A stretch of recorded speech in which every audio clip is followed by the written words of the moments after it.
Hello to the boys and girls of the Fog Squad and Carnoustie Panbride, and to anyone else who is watching with us, you are most welcome.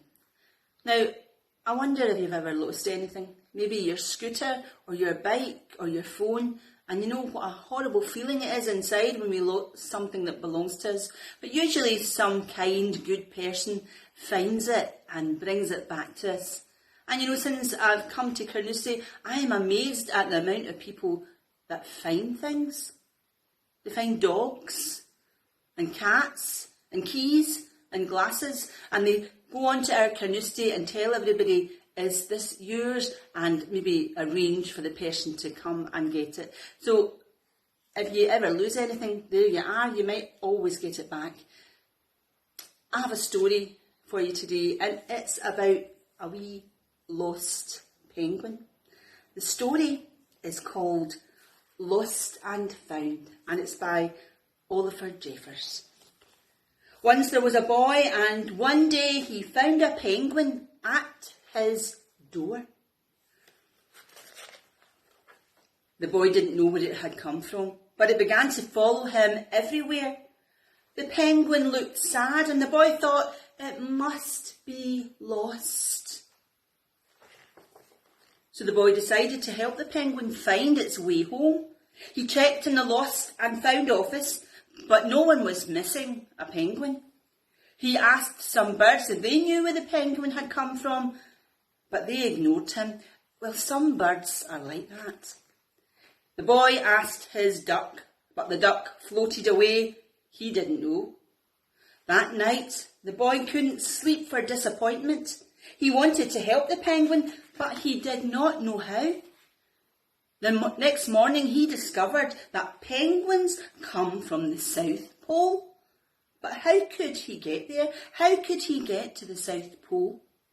He ran down to the harbour and asked a big ship to take them to the South Pole, but his voice was too small to be heard over the ship's horn. So together, he and the penguin would row to the South Pole.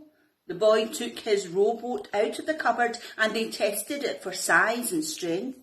They packed everything they would need, and together they pushed the rowboat out to sea.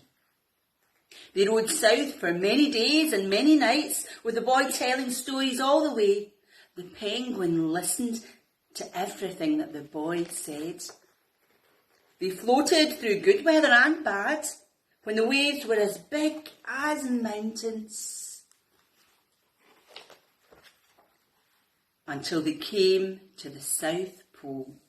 The boy was delighted, but the penguin said nothing.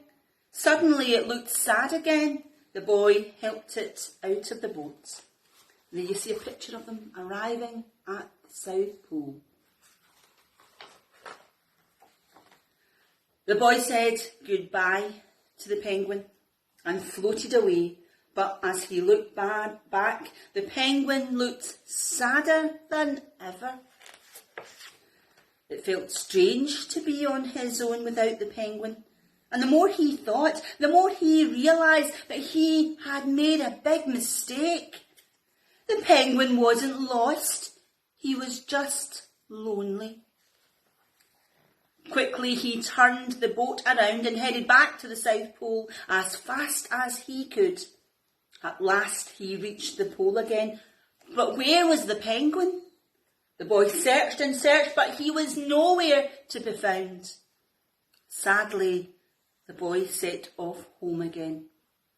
And there was no point in telling stories, because there was no one to listen, except the wind and the waves. But then the boy saw something in the water ahead of him. Closer and closer he got until he could see the penguin. And you can see the penguin there rowing towards him in an upside down umbrella. And of course, when they got together, they missed each other so much that they gave each other a big hug. And so the boy and his friend went home together, talking of wonderful things all the way. I hope you enjoyed that story about a wee penguin who actually wasn't lost after all. He was just lonely. And of course we all sometimes get lonely, especially at the moment. We might be missing our friends. But just as we saw from the story, that doesn't last forever. The penguin wasn't lonely forever. He found a friend in the boy. So we know soon that we'll be back with our friends and we might be able to give them a big hug as well. But if you're missing your friends, why don't you maybe draw them a picture to let them know that you're thinking about them? Maybe you could even draw a penguin. I'll be back soon with another story for you.